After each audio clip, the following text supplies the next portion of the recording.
Orang yang kurang bisa mendengarkan, dia kecenderungannya tidak bisa mengambil keputusan dengan baik. Karena apa? Karena informasinya tidak benar, akurat, lengkap. Akibat dia tidak bisa mendengarkan dengan baik. Yang kedua, orang yang kebanyakan bicara dan tidak bisa mendengar dengan baik adalah rusaknya hubungan. Karena orang yang suka bicara kecenderungannya memotong perkataan orang lain, tidak sabar dengan orang yang berbicara, sibuk memotong, sibuk mengcounter atau berkata. Nah, ini akibatnya orang yang diajak bicara merasa tidak nyaman dan cenderung menghindari lagi. Jadi kalau kita ketemu dengan orang yang kita bicara dipotong, belum selesai, nah dia akan diam dan menghindar dari kita. Ini akan merusak hubungan dalam keluarga, dalam lingkungan kerja, dalam sekolah, dalam kehidupan kita. Yang ketiga, orang yang tidak bisa mendengarkan,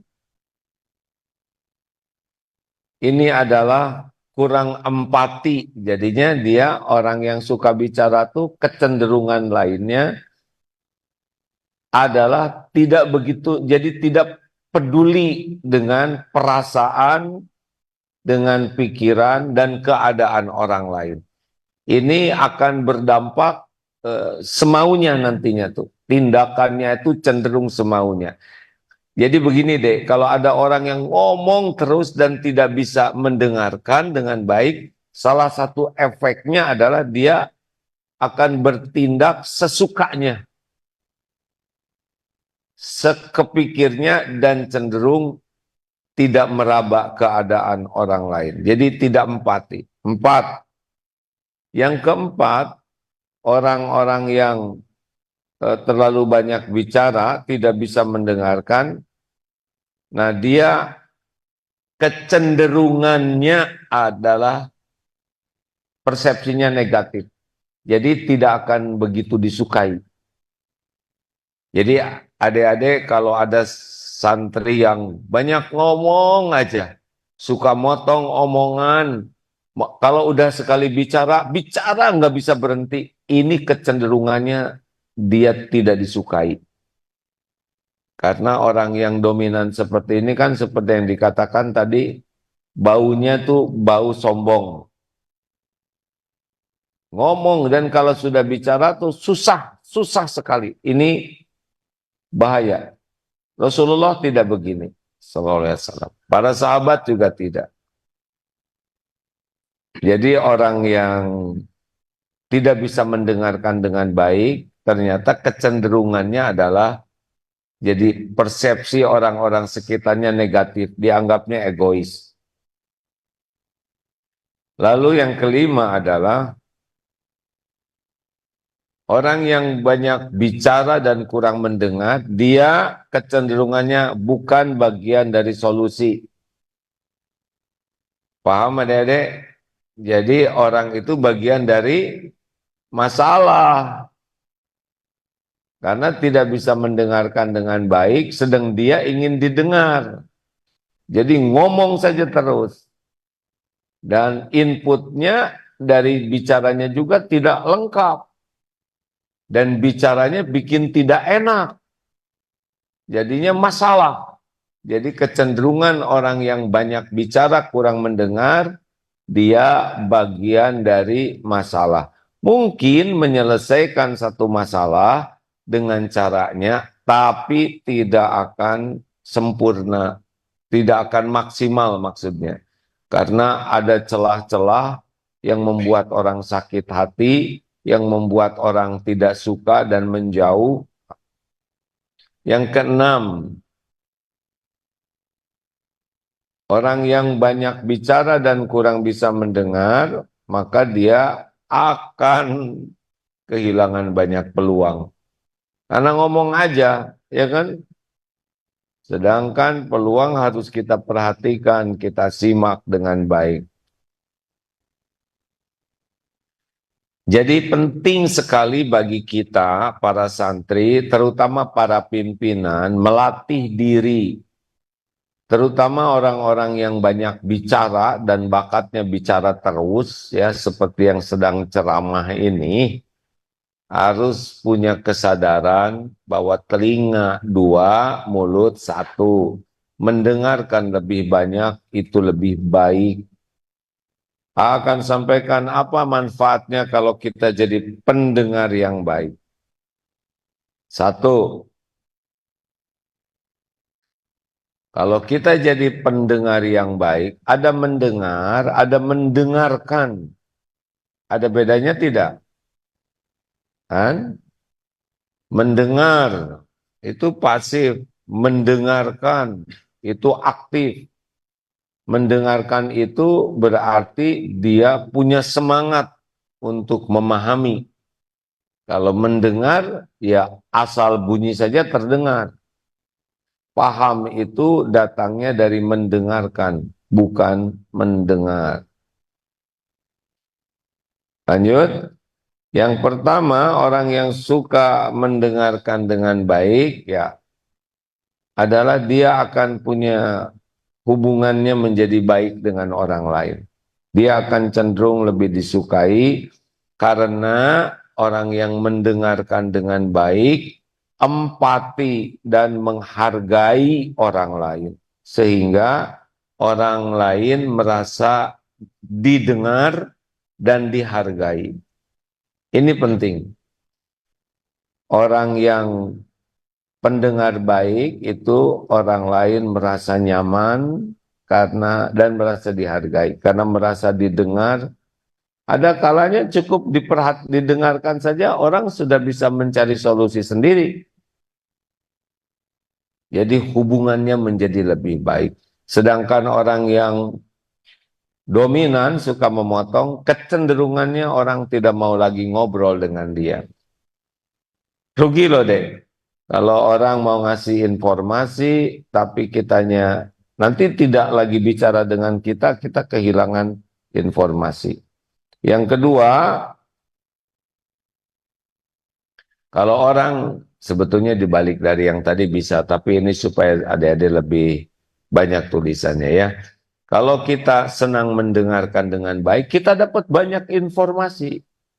Kalau informasi banyak, kita bisa lebih leluasa mengambil keputusan.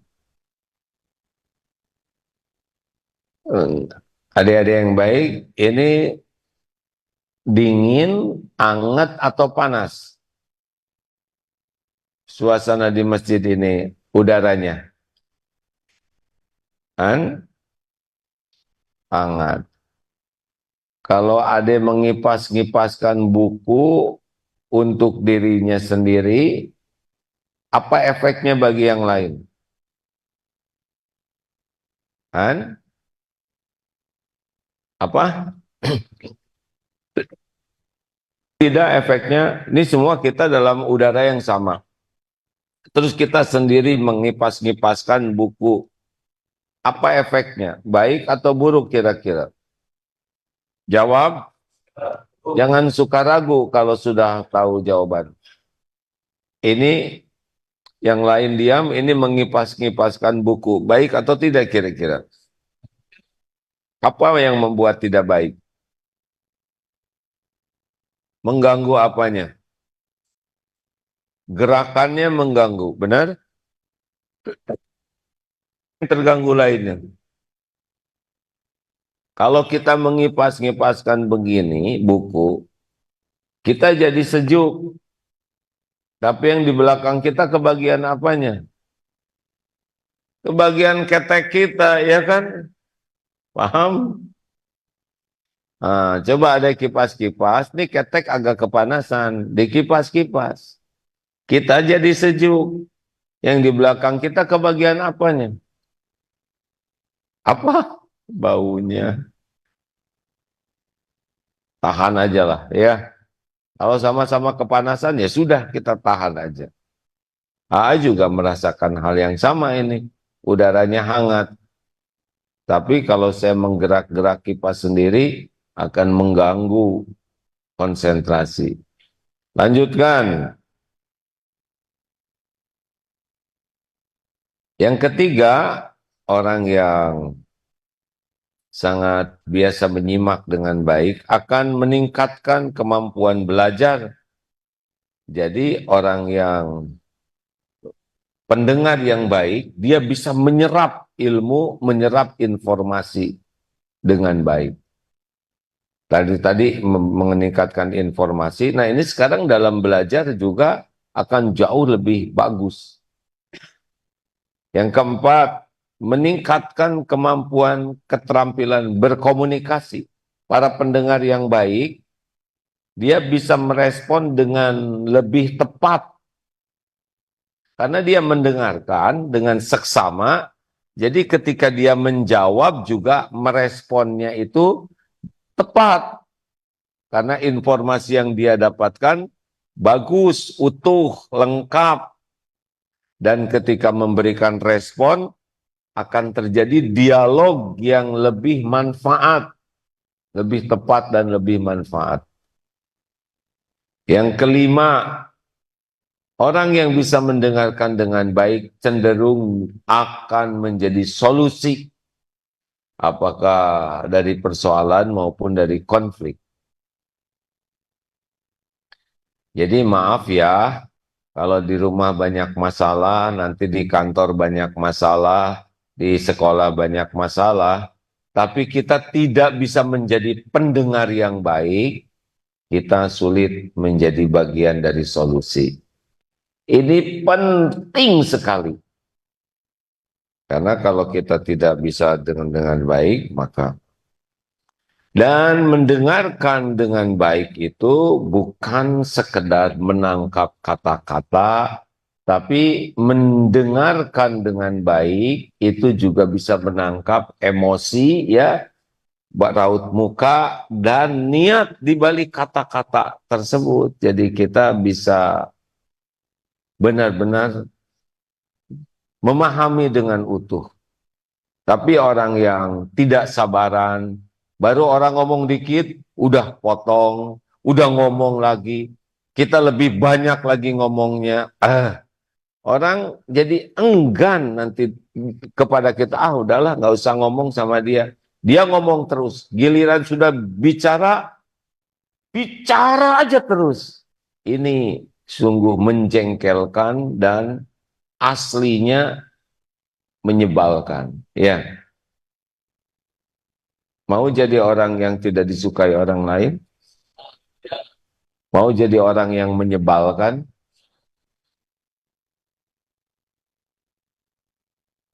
Abu Jahal sangat mungkin seperti itu. Yang pasti seperti itu adalah Fir'aun. Fir'aun terus-menerus mengangkat-ngangkat dirinya. Kalau mau menjadi umat Nabi, Rasulullah Shallallahu Alaihi Wasallam itu sangat terjaga kata-katanya, menyimak, sulit menjadi orang bijaksana bagi orang yang tidak bisa jadi pendengar dengan baik. Kalaupun dia berbuat dan berprestasi dalam beberapa hal, sebetulnya dia terhalang. Misalkan ini orang dia bagus nih menyelesaikan masalah, tapi terhalang untuk berbuat, berprestasi lebih banyak. Sebetulnya bisa kemampuan berbuat 9, tapi dia hanya mampu berbuat 2. Potensinya besar. Terhalangnya adalah tidak bisa mendengarkan dengan baik dan terlalu banyak bicara. Bagaimana kalau kaki pegal, kemudian kita jeduk-jeduk ke kaki sendiri terus-menerus, apa efeknya kalau sedang duduk bersama begini? Bagus tidak? Jangan. Sama-sama pegal, tahan saja. Ini sekarang pakai payung, ini lagi tabrik di lapangan. Kita pakai payung supaya teduh. Bagus tidak kalau kita pakai? Apa efeknya kalau kita pakai payung sendiri? Kira-kira, adik-adik jawab. Mengganggunya apa? Menghalangi orang lain yang di belakang. Tidak boleh seperti ini. Ini egois. Kita pakai payung, payung kan besar. Berapa banyak yang di belakang terhalangi oleh payung kita. Nah, sekarang sedang ceramah. Kita berdiri saja memvideokan. Yang di belakang ada yang terhalangi. Bagus tidak? Tidak boleh.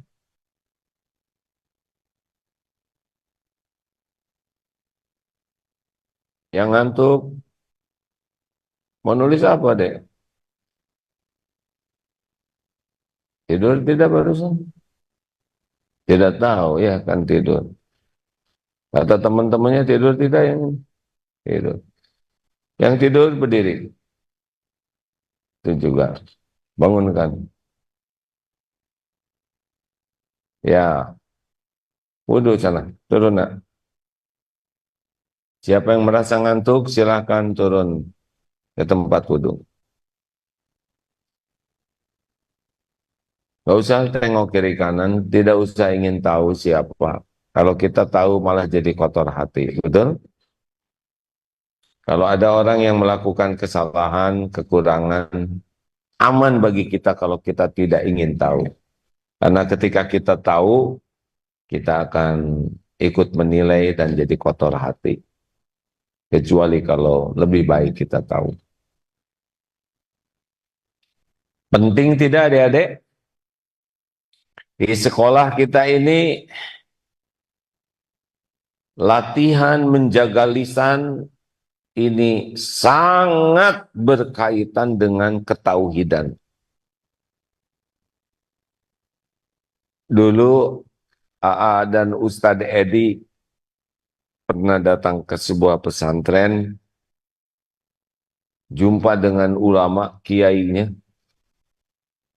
dan beliau diam saja, tidak bicara, tapi ramah, sopan. Ketika tidak ditanya, ya diam beliau. Berzikir terus beliau. Ketika ditanya, beliau menyimak dan menjawab secukupnya, tetapi jawabannya benar-benar berkualitas. Karena beliau menyimak dan lebih pendek dari pertanyaannya, karena memang sudah mencukupi.